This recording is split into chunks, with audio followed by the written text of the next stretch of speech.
hang on. Hey, what's that? What's what?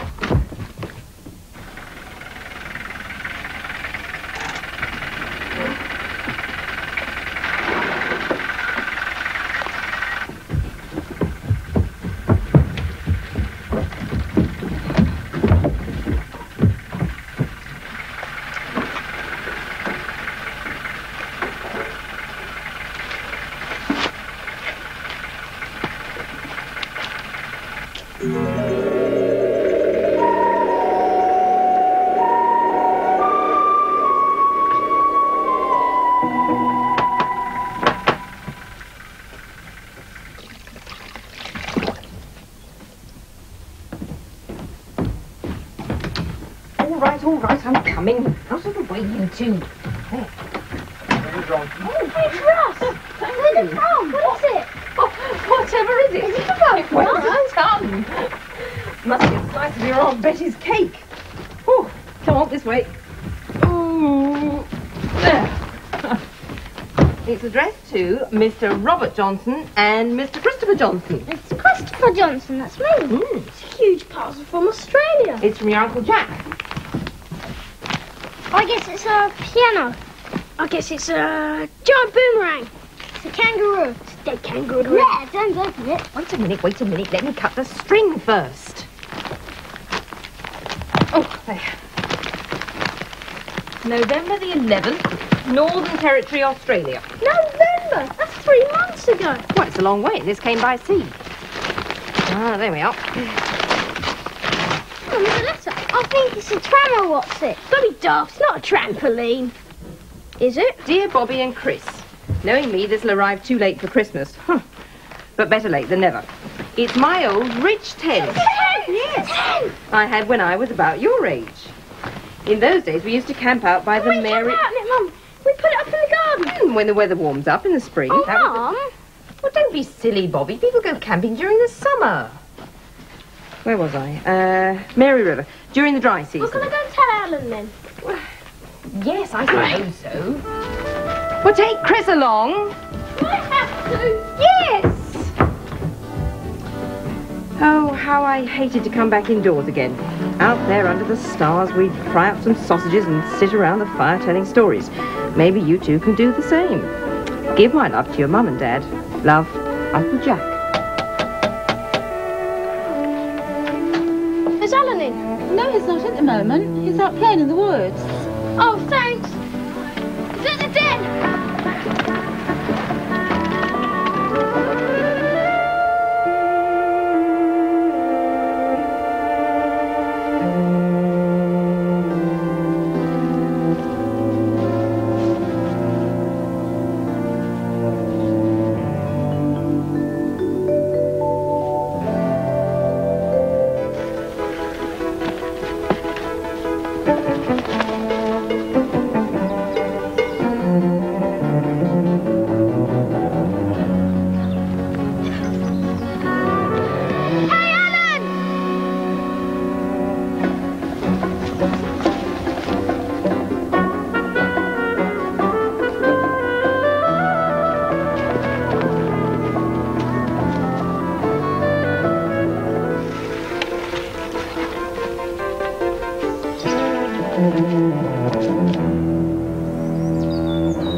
Got a real tent. A tent? Fantastic. Can we camp out in it? Mum says in the spring. The spring? That's ages away. I know. She says we've got to wait till the weather gets warmer. What do you know about it? Quick, let's break that tent.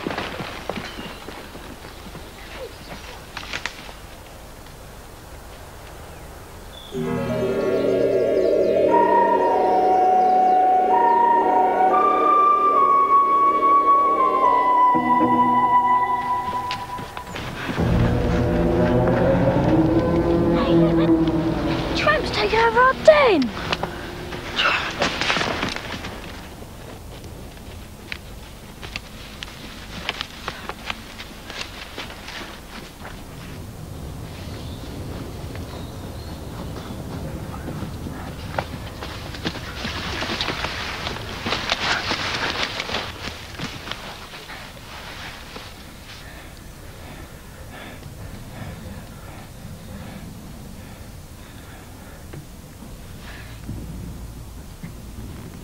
Hey, look, there's Chris.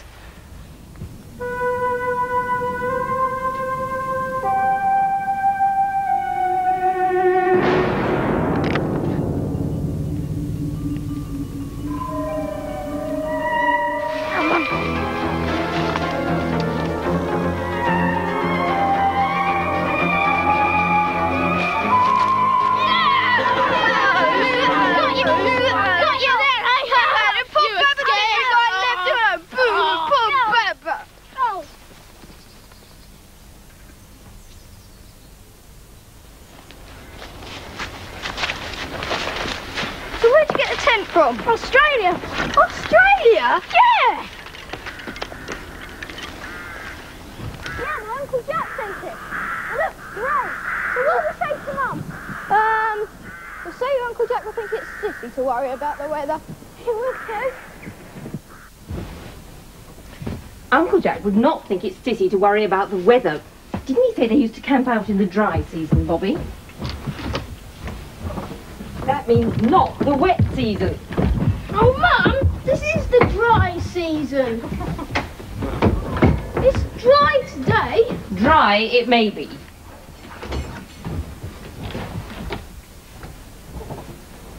Oh, well, if you boys can get pegs and poles and whatnot into that hard ground and get that old tent up, you'll win first prize. Oh, by the way, this is with the tent. Oh, not on your dad's lawn, Robert. Right, read the instructions from the top. Right, well, we might. First of all, before you unfold your tent, take care. Hey, wait a sec. Not. Otherwise. Oh, give it here. Now, what does it say about the pole? Oh, some pole. Oh, here it is. You've got a pole with spike on it. What? Oh no, that's not it. Where is it?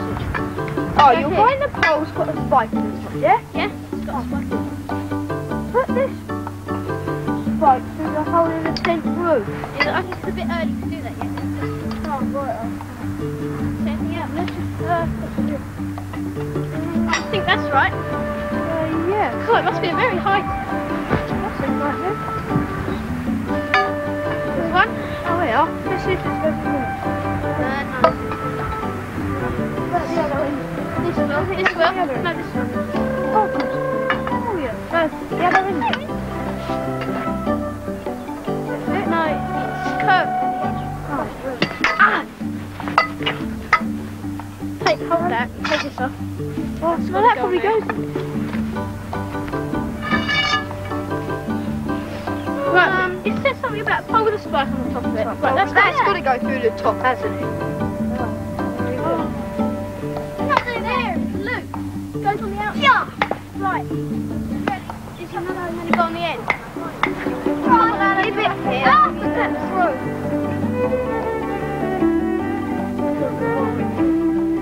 Okay, now we're going this way. Hold on the frame. You've got to get it over. It's got to be pulled out. Got it. Great. Cranked it. Oh, I knew there was something wrong. Right, we've got to just get this in here. Try leaving this on. You've got to be pulled out. Got it. Great. Cranked it. Oh, I knew there was something wrong.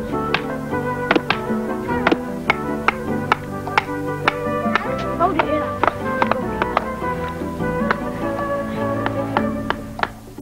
Oh, that's got to go. It's gone ages ago. I know, but where? Oh, that's it. What are you talking about now, Chris? The instructions thing.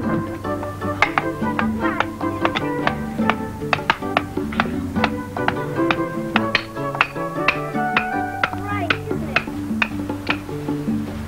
Well, what do these do? Yeah, these do. Oh, right.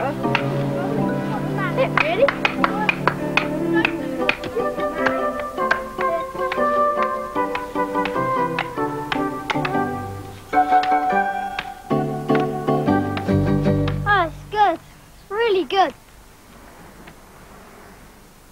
Yeah, it's great, isn't it? It's like a real army tent. A hunter's tent. Hey, I've just had this brilliant idea. We can camp out in it. Yeah. Mum, can we camp out in it tonight? Oh, no, it's too cold. Oh, Mum, you said we'd win first prize and it doesn't matter how cold it gets to us. Oh, yes, it does. Oh, Uncle Jack... I know what you're going to say. Uncle Jack would think it's silly to worry about the weather. Well, not this sort of weather, he wouldn't. Alan's got some sleeping bags. We'll wear massives as clothes. Please say we can. Oh, all right. Yeah, right. You right. win your prize, but I think you're mad. Quite mad. I bet you change your minds when the time comes. No, we won't. Anyway, if you do get cold, you haven't got far to go inside into the warm. Oh, that's if Alan's allowed to. And me?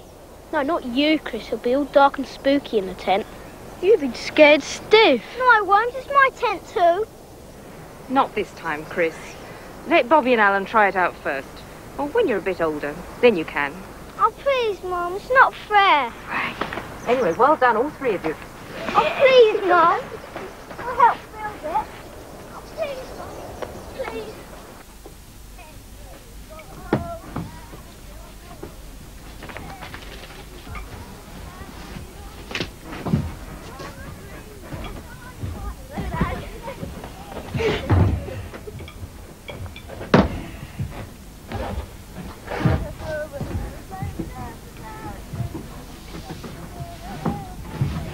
It's not fair, Mum. Oh, all right, Chris. But if it gets too cold, you promise to come straight in.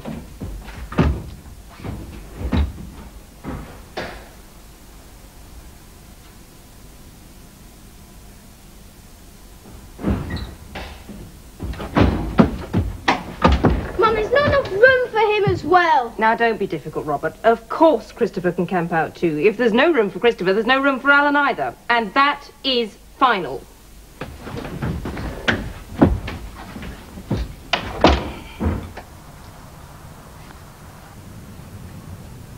Wellies, tin opener, spare socks, a clean bucket for drinking water with a dipper tied to it. We've got to think of a way to get rid of him.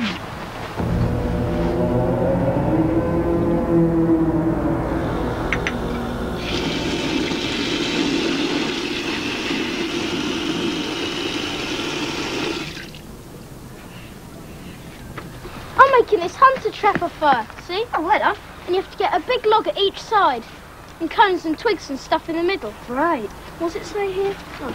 You have to get one end wider than the other, and have it at a bit of an angle to the wind. That way it will burn better. Real. Now, fires are dangerous, so there's to be no messing about. All right? Whose are those? They're Alan's. He's only got two, so there's one for him and one for me. What am I supposed to sleep in? Oh, you're only small. Go and ask your mum for something. Go on. Oh, and get the drinking chocolate. Don't worry, we'll get rid of him later. Wait till he hears one of our horrible stories. We'll run inside to Mummy and won't ever want to come out in the tent again. Then we can have the midnight feast all to ourselves. What a brainwave this was, eh? Did you remember everything? Oh, did you get the chocolate fingers? Oh, great.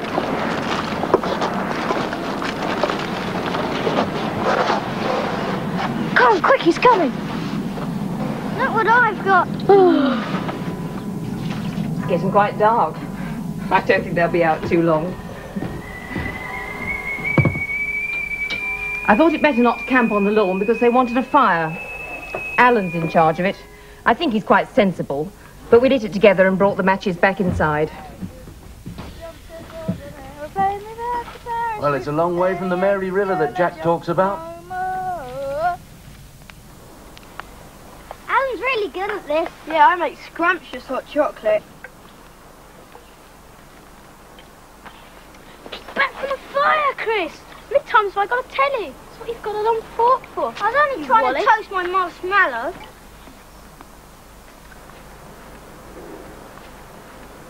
I think I'll go and get my bed ready.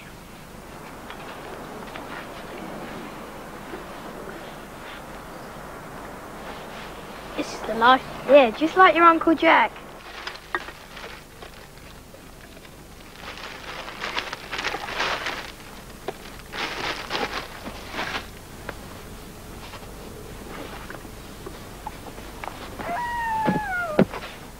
Wonder if the fire will keep away any wild animals tonight. Wolves, snakes and rats and stuff.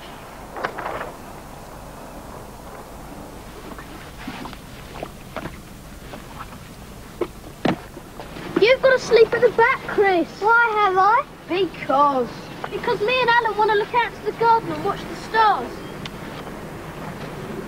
Anyway, if those wild animals do come, we'll be here to protect you, won't we?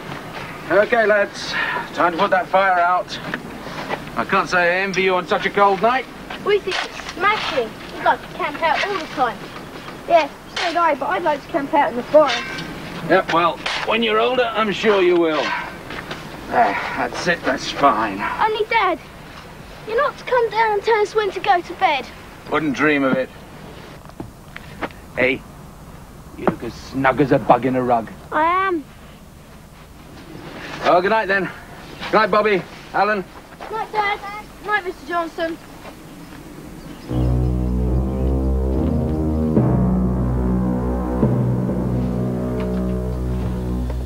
It's getting cold out there. I know. They'll be back in soon. Oh, I've been told I'm not supposed to go down to them again tonight.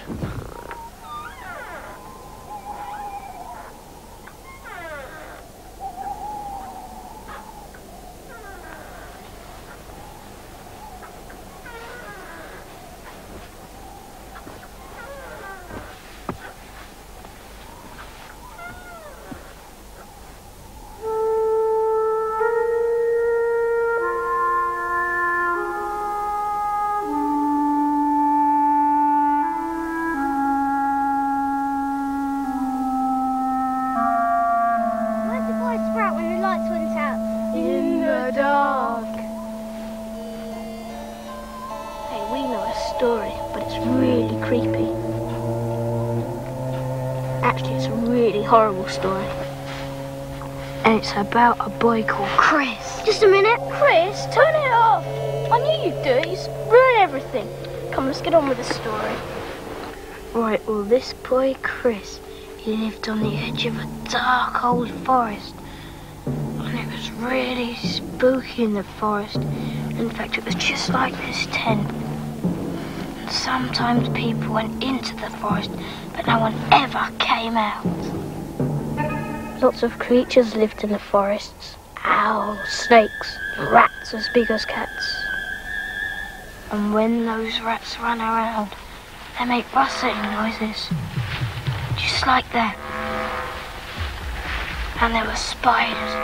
Big hairy spiders as big as footballs.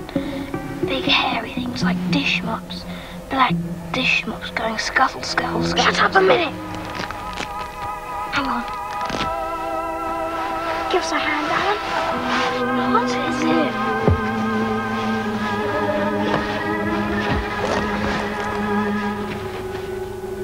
I'll tell you what was in the forest, Chris. It weren't only spiders. There was a dragon, the most ferocious dragon in the whole world. And when it breathed, flames shot out of his mouth. Only this dragon wasn't like most dragons. It'd meet little girls. Like little boys. Come on, Robert, it's freezing out here.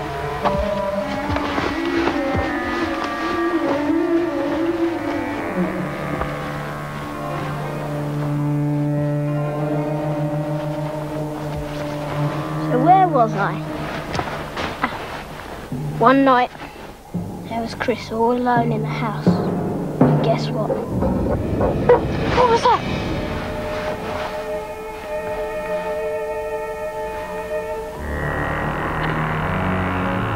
Somebody was knocking at the door.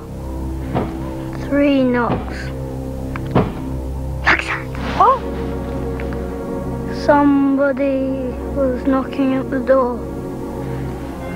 The little boy opened the door. And there was this man, all in black. At least it looked like a man. Only you can't tell because he has this black silk scarf thing over his face. And he said to the little boy, the time has come for you to follow me. The little boy had to go. He just couldn't help it. And as he went out of the door, it shut itself behind him. The gate did too. Then they were in the forest. Everywhere was a scuttle noise of rats and spiders, and things followed them. The man went first, and the boy followed him. He just couldn't help it.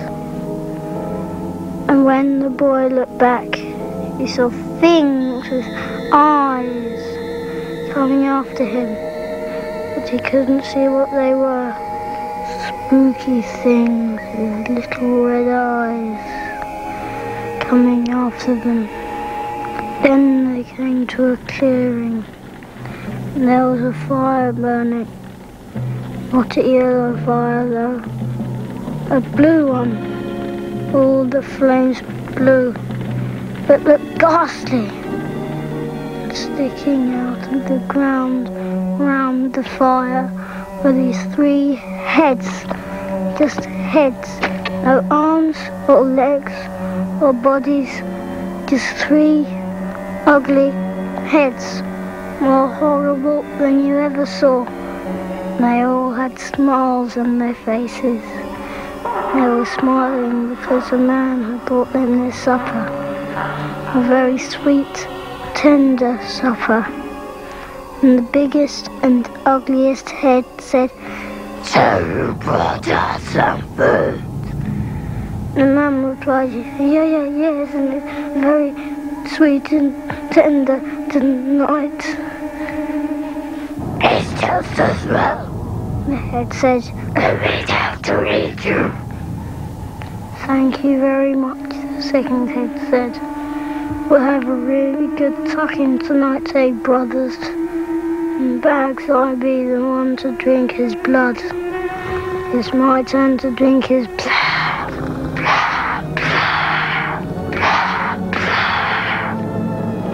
I just drink his blood. It's the head!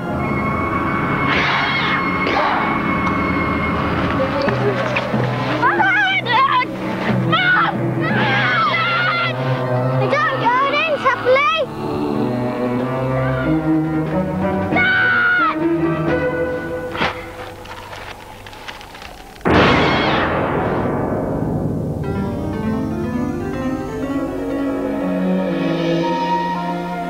It was only a cat fight. Great Scott, if you're going to be scared by a cat fight, we'll never make campers of you.